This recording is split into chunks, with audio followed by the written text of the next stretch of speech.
Hi. Hi. Hey, what do you say? How are you, man? Hello, good night. How are you? Happy Saturday. Good evening. Oh. I don't get right into the heavy shit, you know.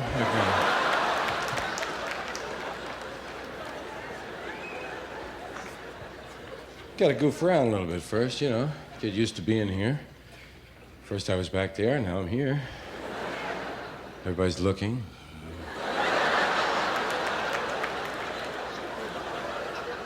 Makes you nervous, you know? You get nervous too, don't you? Audiences have nerves, I think. I know. Kind of a show tension, you know, waiting for the time and the signal and the lights and the music and the show, and you get a little nervous because you know you represent your row, right?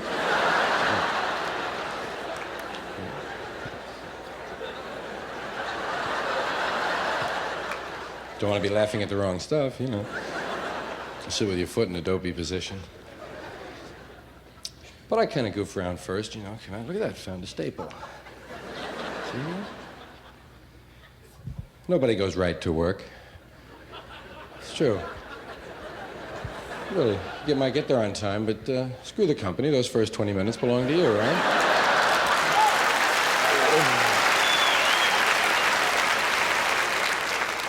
It's not an attitude in line with the American spirit, but there it is. We all screw around first. I just got here, man. You kidding me? Really, you never see a memo that says 9:01. People don't jump out of bed and vacuum, right? So, stand around in the office a little. Look at the picture for a while. Notice there's a duck in it. Been there 8 years. Never saw the duck before. You're good for half an hour if you have a window in your office, right? Yeah. Especially if they're building something across the street, man.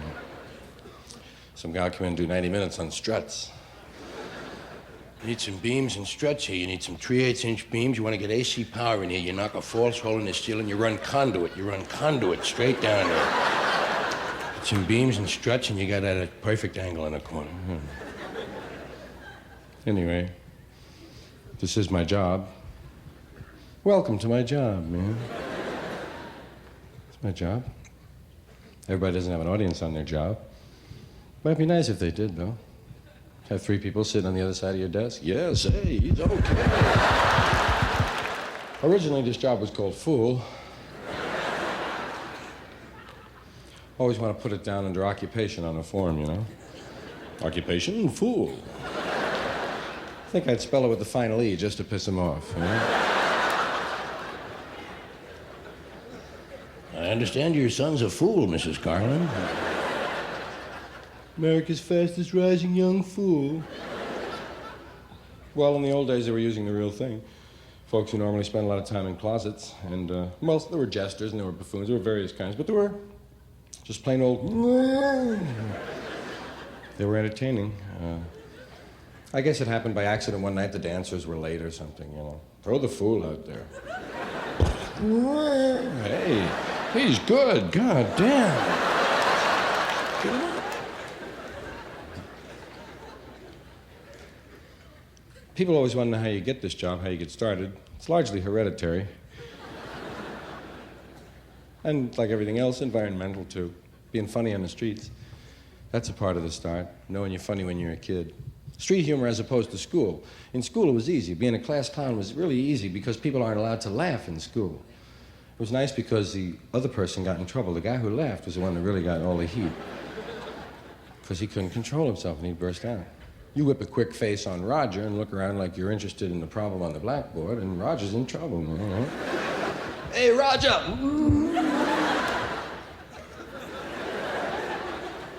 Roger, there's nothing funny here, outside.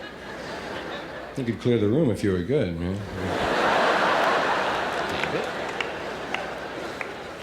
Sometimes they'd cross you up, though, and they'd say, Roger is going to stand up and tell us all what's so funny, isn't he, Roger? Roger. So the street was a little harder. It was Well, part of it was like slip fights. It was just good to be funny, generally, in a tough neighborhood. If you weren't a big fighter dude, and you got tired of running a lot, it was good to be funny. If guys came around, it would save you from an ass kicking if someone from another neighborhood came around. Who's going to hit a guy, you know, sitting there? Don't hit him, man. It's bad luck to hit a guy like that, you know? But slip fights, we had slip fights. You know, when adolescent boys, teenage boys are together, they're always putting each other down verbally. There's a running verbal battle, a chop fight, they call them in some place, cutting, slip fight, we call them. And it started with the Dozens, you know, talking about some places have rules when you're putting each other down. No mothers, man. Hey, no mothers, man. We didn't have that rule. We started right in with your mother. And worked it from there. Hey, where'd you go last night? I was out with your mother, man.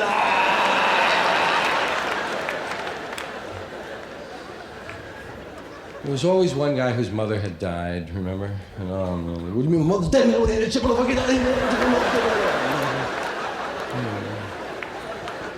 I forgot, man.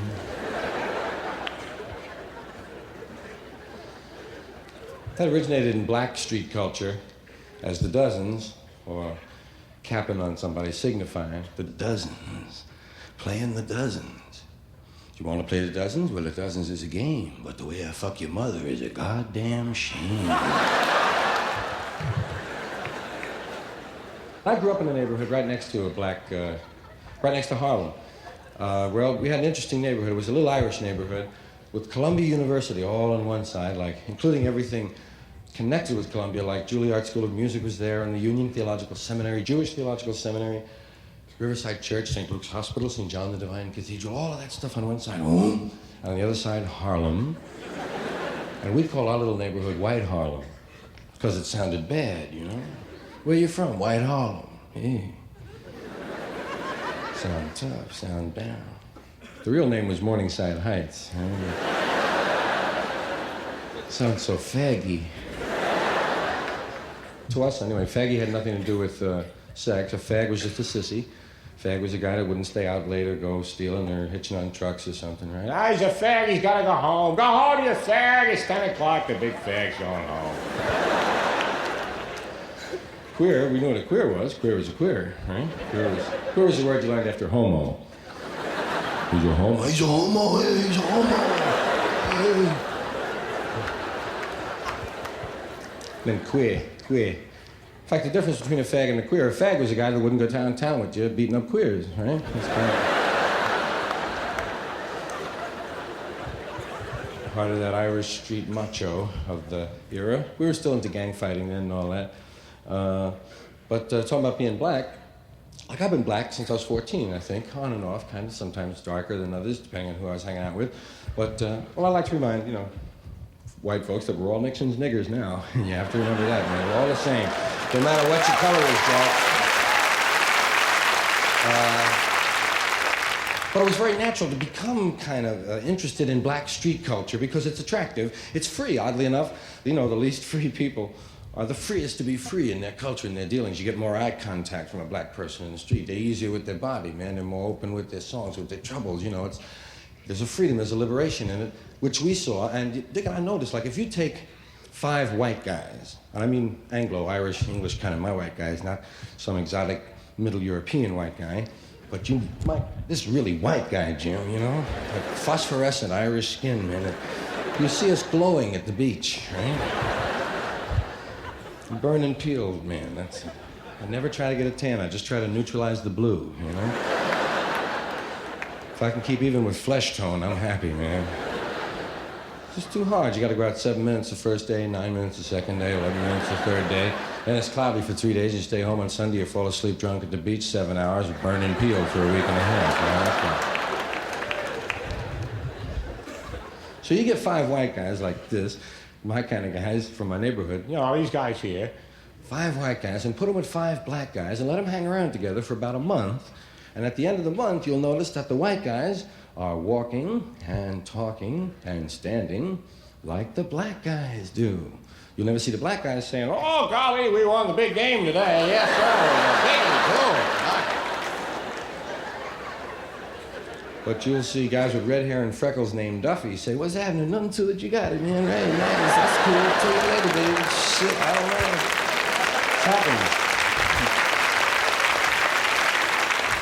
"Hey, where do you think you're going now?" "I said out. Shit, man."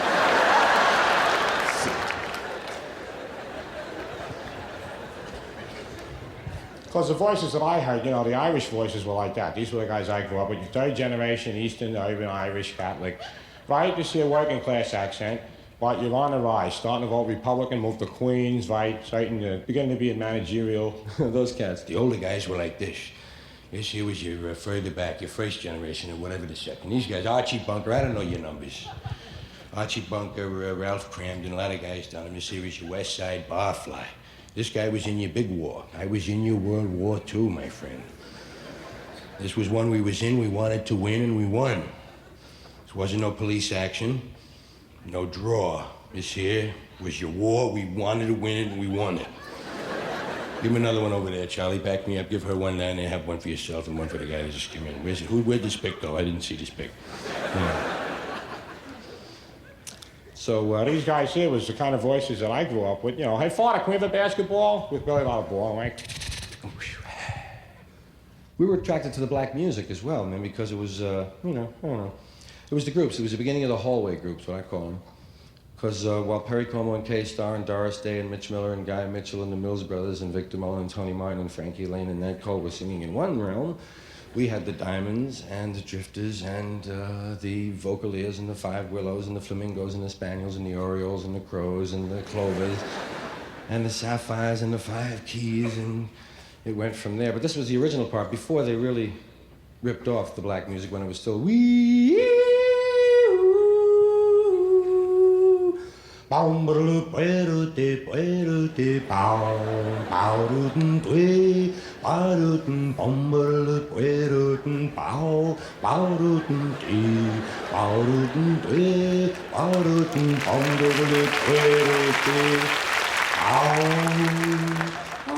Then you just go from there, whoever had the next part. It was nice. And everybody could sing every part because your voice was cracking anyway, right? Man, you could do them all. Okay, John. Okay,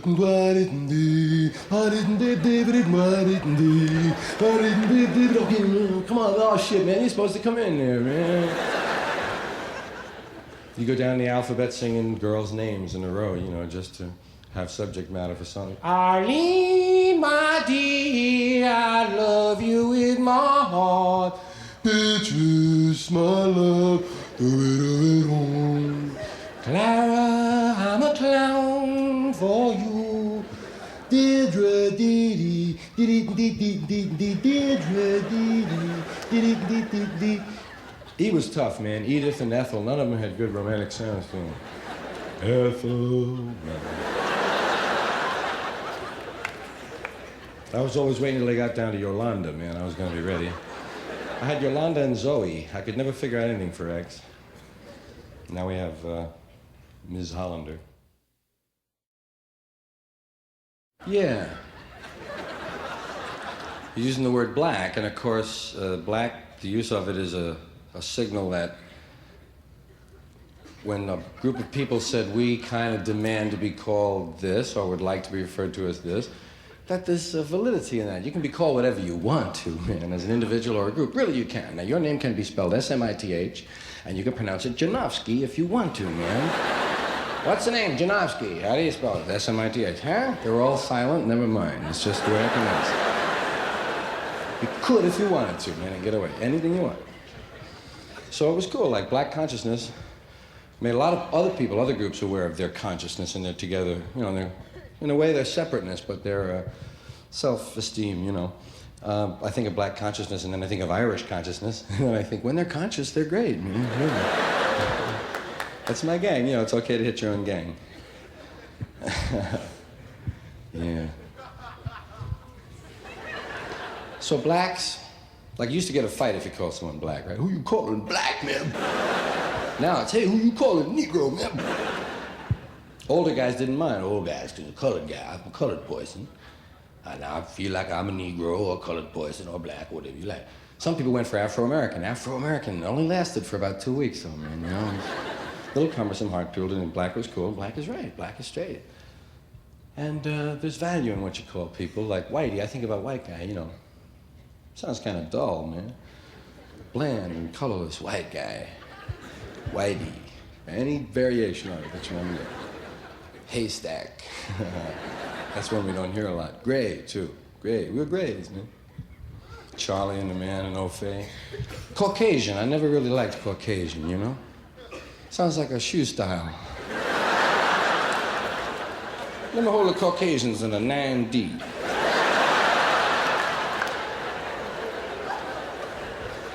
It could be a mountain range. Yes, we're going to the Caucasians again this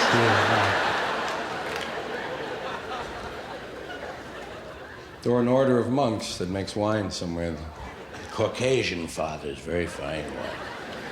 Could be an illegal operation. Well, she's had 2 Caucasians already.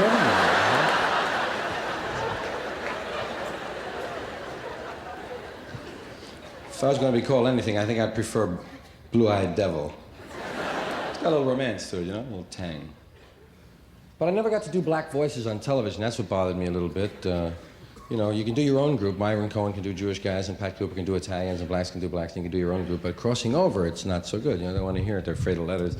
Say, I never got to do some of the studs from the street, man. What's happening, man? I'm told I'll be here for a while, man. You see that motherfucker, you tell me to come back here, man, because I'm going to be here, you understand? That's some bullshit, too, man. More or less, you understand? Okay. Hey, you tell him that shit now. Never got, no, guys were always on me. Black guys were always bugging me about my ass, because I got no ass, you know? Kind of a straight line from the shoulder to the heels, and, black race has a more pronounced ass anyway, and you know, a regular. You've seen that in National Geographic. I noticed it in the service, man. It's true, man. It's just anthropologists will tell you that, you know, if you can wake them up at the party, man, and get their attention. It's true, but at any rate, I was always getting kidded about it because there are 3 kinds of asses, basically. I've numbered them 1, 2, and C. I was never very good at indexing, but the first one's the fat ass, which you all know. You can't miss it. Even in the winter in a tweed overcoat at the bus stop, you can say, hey, look at the guy in that tweed overcoat and the fat ass over the bus stop there. Then there's the regular ass, the everyday normal, garden variety, all-American, run-of-the-mill. You've seen one, you've seen them all ass, just regular ass. And then we have the unfortunates. My group, no ass at all. Just, you wear a fat wallet and 3 handkerchiefs, right? Man, you walk out like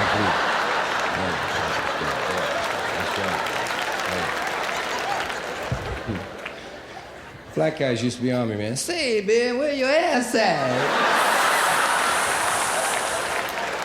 My man ain't got no ass, man. Shit, how you holding them pants up, man? Stud got no ass, man. Shit.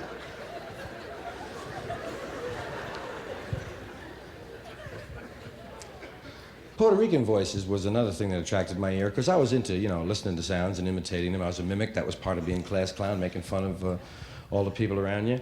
And did the priest, Did the cops, of course. The cops in New York all had the same voice, the third, generation voice I was talking about. and they have set things that they say at certain times. If a guy has a heart attack in the street, Okay, come on, the show's over. Let's go. Come on, man, the show's over.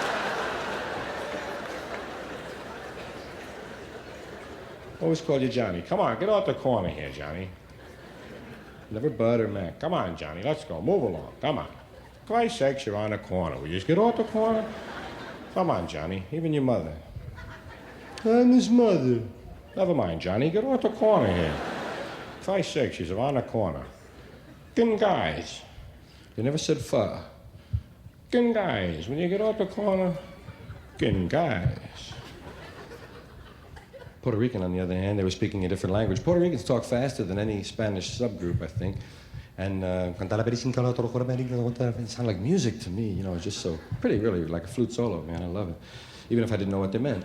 And I would bend my ear to hear when I could. Loved it in the subway or a bus when there'd be 3 Puerto Rican conversations going on at the same time in different pitches and registers. I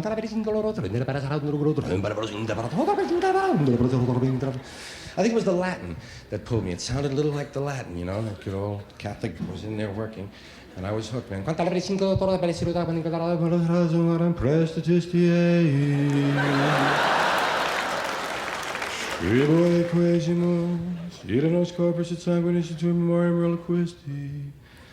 Got a hypnotic effect, doesn't it?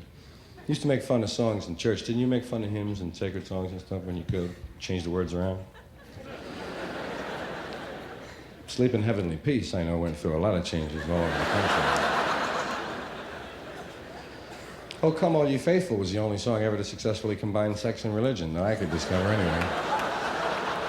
It sounds like a good revival experience, good mass orgasm. Oh, come all ye faithful. Get it going. Pretty song. They call it a Deste Fidelis to cool you out when you're in puberty.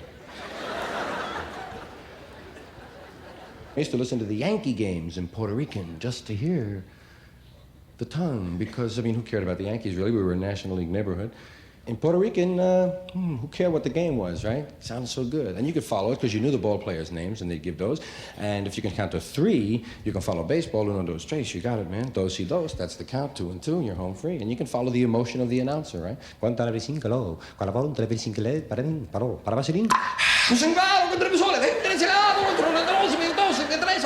Pepsi Cola. It's part of the fun listening to Spanish stations, waiting for the words that they have to say in English. Right? Broadway.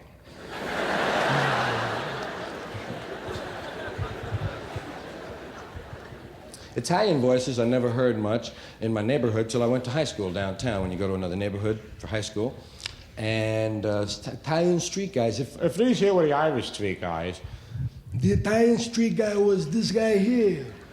Hey, Sfacin. Hey, why is this guy jerking me off here, huh?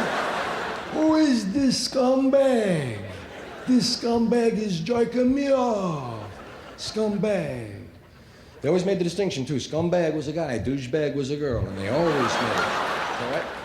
Those who know will attest. Hey, this scumbag, last night he was out, he picked up 2 douchebags. He didn't call me up, man. 2 douchebags. They always adhered to that. I loved that kind of purism, man. Good street, earthy talk, man. Food was always involved in Italian slang, too, because Italians are into food and the oral situation. And, singing, sure, opera and eating, man, and kissing and all that, sure, man, it's all oral. And food shows up in their street lingo, like for money, a very important thing in any culture, right? Money is bananas. Bananas or clams. Hey, you got 3 clams. Hey, give me, you got half a banana. Get it. You change of a banana. 3 clams to get in. This guy had an arm like a fucking eggplant, huh? Like an eggplant.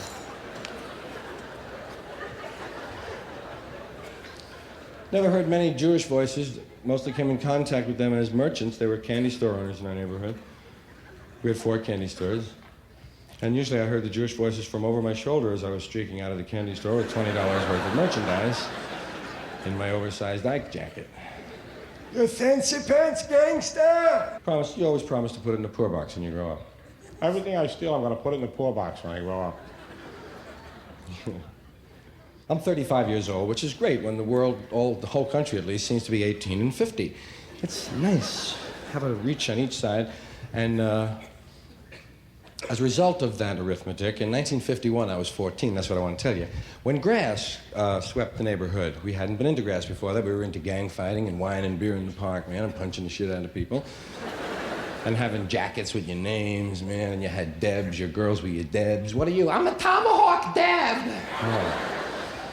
Regular gangs, man, and turf and all that dumbass shit, and getting into fights over things like girls. You don't want to dance one of our Debs, man. Hey, the guy's dead, I know, man. Shit's on. Shit's on. It's gonna be a rumble. Yeah, man, we're gonna get the riffs and the condors and the beacons and the corner boys and the lamplighters and the chaplains and the bishops, man, and the 5 Sarton gents and the dukes and the corner boys and the rams and the beacons, man. Did I say the beacons? We're getting the same guys, man.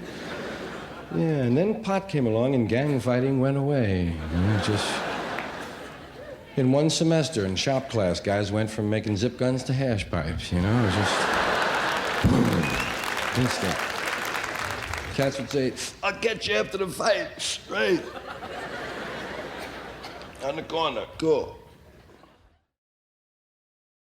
Parents dump a lot of things on you. I just was realizing, remembered some of that, too. That'll be cool. I must get into that. Man. Little cliches they lay on you when you're a kid. Of course, there are a lot of words that mean different things and get tricked around on you, but Parents always told you, look out, don't break your neck. Get down off there, you'll break your neck. When you get off those stairs, you'll break your neck. You want to break your neck? Get out of here. Breaking your neck was one of the only injuries there was, along with putting someone's eye out.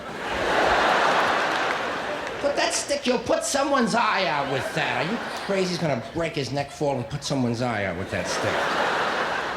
The only two injuries there were. No one ever warned you about a fractured ulna or wrist, little thing. Nobody said, you'll cut, you'll scrape yourself. Never, always broken neck, put someone's eye out, it's a pneumonia. Never caught it. You'll catch a cold, catch a head cold, catch a rhinitis. No. If you lost something, parents had a cliche, eventually you'd hear it. Well, it just didn't get up and walk away, did it?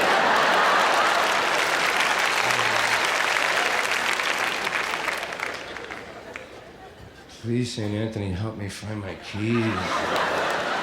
Please, St. Anthony, help me find my keys. Please, God, my keys. Hail Mary, full of grace, Lord is with thee. Please, God, help me. Please, St. Anthony, tell God I need my keys. Don't pick at it. That's another one. Don't pick at that, will you? In or out, in or out. Come on now. I suppose if Johnny Finnegan jumped off the Empire State Building, you would have to jump off the Empire State Building, right? Great one.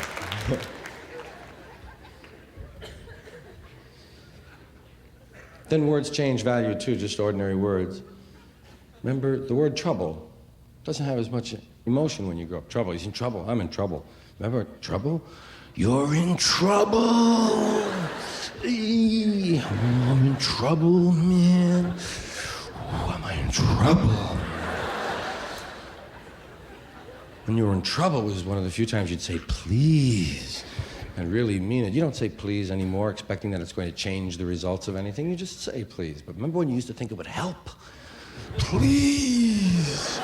Oh, please. Please, sister, please, sister. Oh, no, please, man, please, man, please, man, please, man, please, man. That was one of the times you said it real hard, too. Oh, please, no, honest, hey, no, I'll never do it again, hey, no. Give me one more chance. I'll turn over a new leaf. Sending away was a magical phrase. What are you doing? I'm sending away. Sending away for something. They're going to send it back. You'd picture Battle Creek, Michigan in your mind. Say, this is for Master George Carlin. Get that in the mail right away. Always got screwed on things I was sent away for. Not always. A lot of times I never got them. Right up through puberty, including when I went for Vacutex. Removes pimples through vacuum, you remember that? A little syringe-like thing, black and white plastic syringe, $2.59, was always advertised on the back of song magazines. Gets out blackheads with vacuum. And you knew it worked because it had a drawing of a girl with dots on her face, and then a drawing of the same girl without dots, man, so you knew it was all right. Didn't work, though. Not for me. It didn't pull the blackheads out. All it did was make a little red ring around the blackheads. You know? It was good for one weekend, you know, and then people got tired of it. Get your rings and get out of here, will you? There's a lot of ways to imitate the fart sound. Kids find them all. Kids think farts are funny. Kids enjoy farts. Farts are funny as hell. Farts are shit without the mess. Look at it that way. Kids think it's great, man.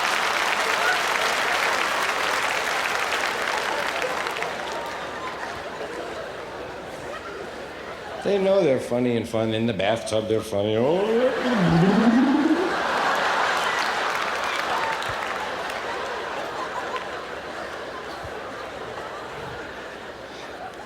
Wasn't there a thump? Wasn't there a guy who was a thump? Guy who bites the bubbles in the bathtub. Ah. I remember some moronic 8-year-old thing like that. If you had short pants on and you were seated on a flat wooden chair during the summertime, oh, man, you had to do the one-cheek sneak, man. Pray. Please, God.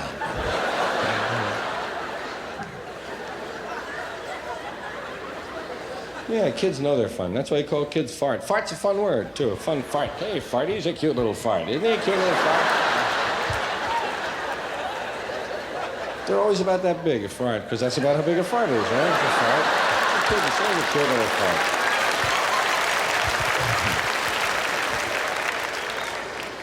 Or an old fart. Okay. Because old people are just bent kids, you know? We do. We start out as children and we wind up being another form of child, and it'd be nice to remember all the way through, you know, what the ground rules are. But it's true. I'm just an old fart. Leave me alone. I don't want anything. I love you. Farting, you got a lot of weird things. Like some guys, depending on how people react to it, you know, some guys say, hey, who let go? Hey. Hey, if you're sick, go to the hospital, man. Boy. Something died inside that cat, man. Woo! Light a match, man, will ya?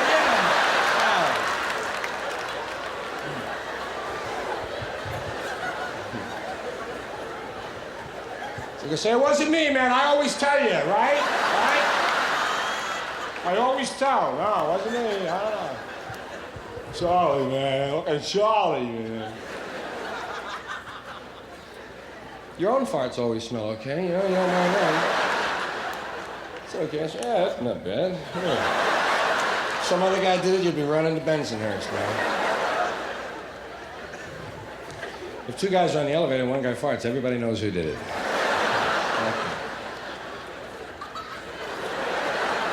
The other guy always gets off at the mezzanine and walks down, you know? Just to hang me up.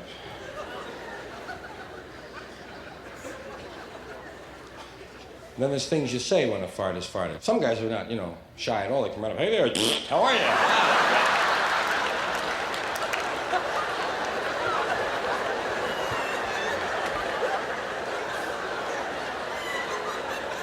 Funniest thing I ever heard that you say when a fart is farted was when I was in the Air Force. So I went, this guy said, Captain who?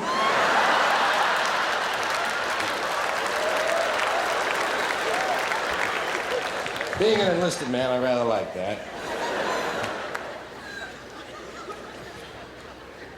I was going to be in military intelligence, but the words were contradictory or whatever. Lighting farts is another thing. Lighting farts with a match that a lot of people don't know about. See, some people know. Some. There are some people who say, no kidding me, you light a fart. Ah, get out of here. Lighting a fart, really? Hey, you can. It's methane. It's methane. There are like, I think, 5 million cubic yards of cattle farts every year. They know that because they can predict how much methane is produced by the amount of feed that's consumed. Farts are a fact, farts are a way of life, farts are part of the ecology, gang. And why was I mentioning? Oh, yes, because kids are so instinctively, you know, they have such fun with it and they're so free about it until we finally close them in on that. I think it's their instinctive reaction to the anal retentive attitudes and feelings of this country. You know, we've long had an ethic that kind of encouraged keeping it inside and suffering and not just go and kind of an anal retentive thing. Nixon is a perfect symbol for the country. Looks like he hasn't taken a shit in a month, man.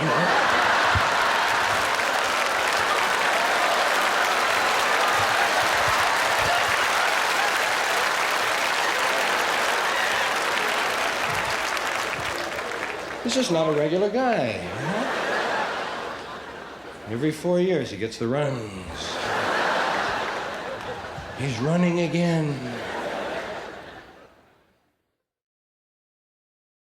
It's raisins that make post-raisin bran so raisiny. It's raisins that make post-raisin bran so wonderful. It's raisins that make post-raisin bran so different. More raisins, much more raisins than you have ever seen before. If you like raisins, fat, juicy raisins, you like post-raisin bran more. Always wished I was in that commercial, sitting down in the milk with the flakes around me. Wanted to have one of those raisin sweatshirts. Raisin. And a raisin beret. Gone down to the demonstration in my raisin outfit. Another raisin for peace. Pretty soon Madison Avenue would get hold of it and screw it up. They have a way of glomming the language. They'd have wrinkle power and raisin rhetoric. Right on, raisin. Madison Avenue is the front man for the business dude. The industrial spoiler, advertising man, says it's good. And they've been smoking grass in advertising agencies for a long time. You could tell just from watching the commercials. But now I think the clients are starting to smoke, too.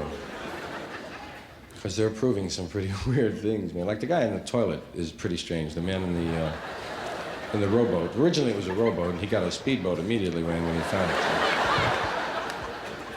On a motorboat. Got a motorboat. Then he was on a raft for a while with 2 calypso musicians and 2 bushels of lemons. They were saying, "We put lemon in the tidy bowl for you. We put lemon in the tidy bowl." They put lemon in everything now. Lemon's the big ingredient for everything, right? Lemon's in everything except lemonade. You don't find much lemon in that. It's too busy in the furniture polish.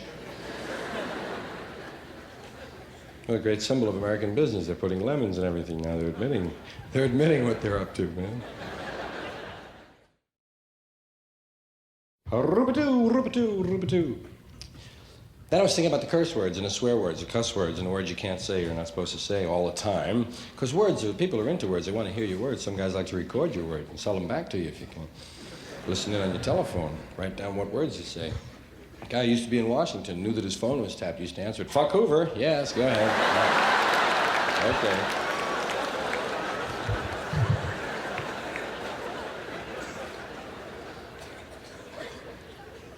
And I was thinking one night about the words you couldn't say on the public airwaves.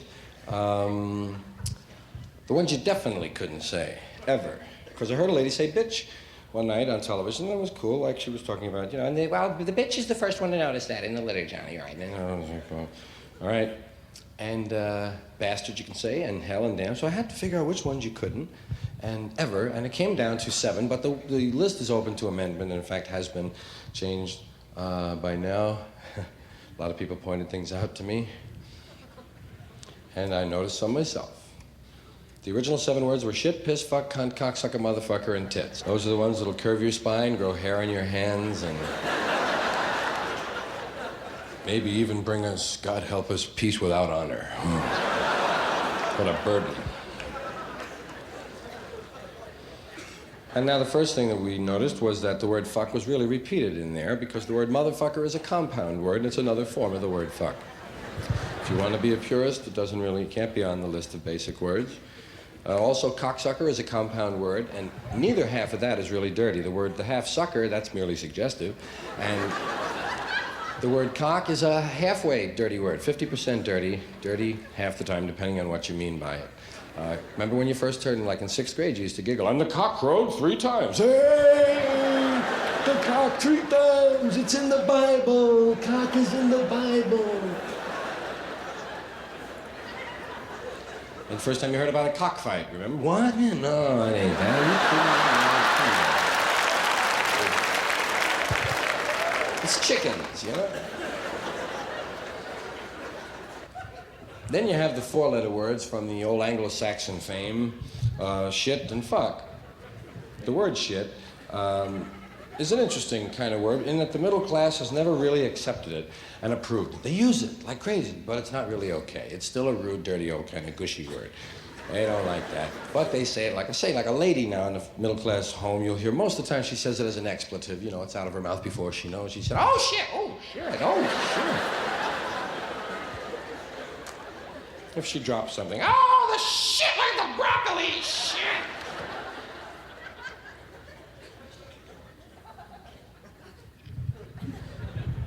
Thank you. Shit. I won the Grammy, man, for the comedy album. Isn't that groovy? I really didn't think I would, man. Thank you. Thank you, man. Thank you. Thank you, man. That's sweet. That's sweet, man. Thank you.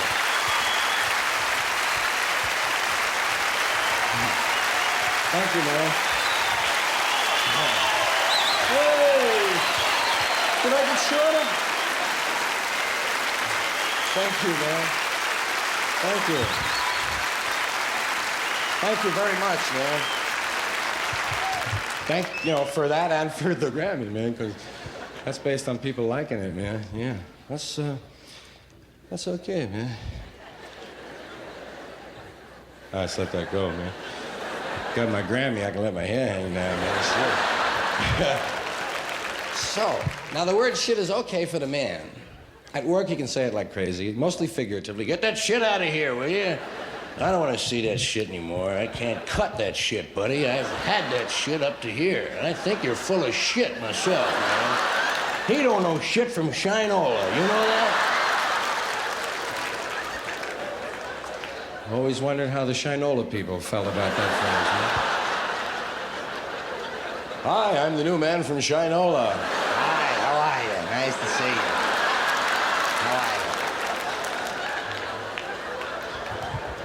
Oh, I don't know whether to shit or wind my watch. Guess I'll shit on my watch. Oh, these shit is gonna hit the fan. Built like a brick shit house. He's up Shit's Creek. He's at it. He is, man. I'm sorry. Hot shit, holy shit. Tough shit, eat shit. Shit-eating grin. Oh. Whoever thought of that was ill. Really.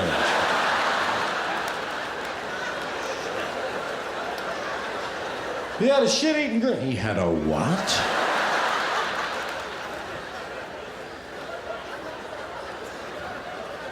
Shit on a stick. Shit in a handbag, always like that. He ain't worth shit in a handbag.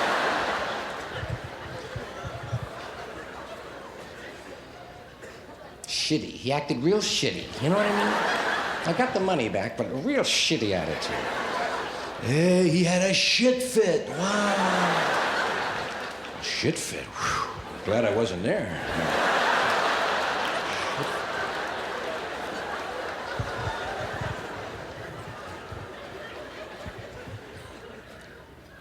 All the animals, bullshit, horse shit, cow shit, rat shit, bat shit. First time I heard bat shit, I really came apart. Guy in Oklahoma, Boggs, said it, man. Ah, bat shit!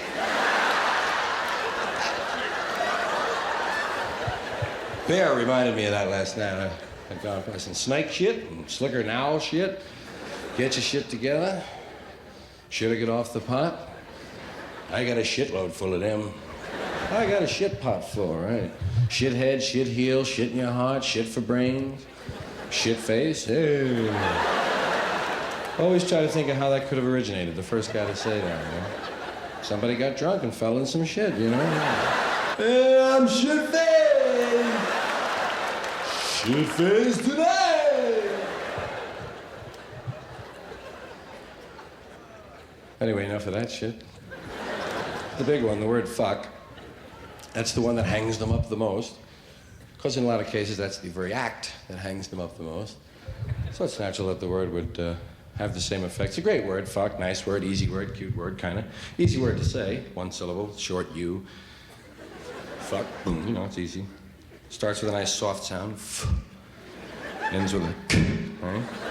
Little something for everyone, fuck. Good word, kind of a proud word, too. Who are you? I am fuck.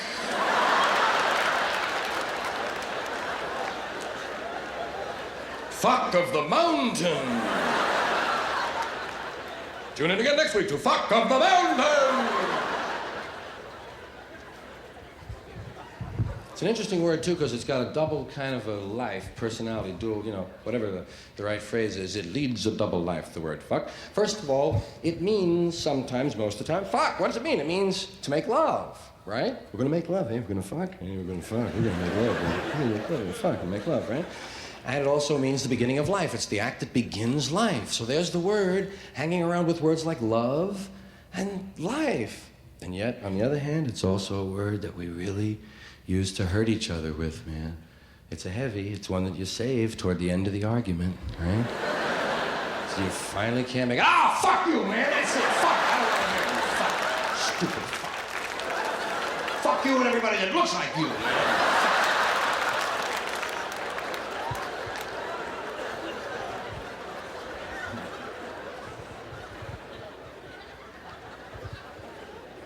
But it'd be nice to change the movies that we already have and substitute the word fuck for the word kill. wherever we could, and some of those movie cliches would change a little bit. Mad fucker is still on the loose.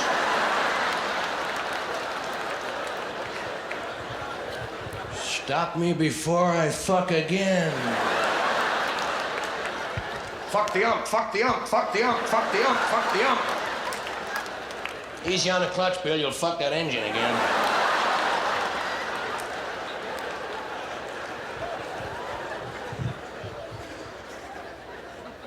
The other shit one was, I don't give a shit.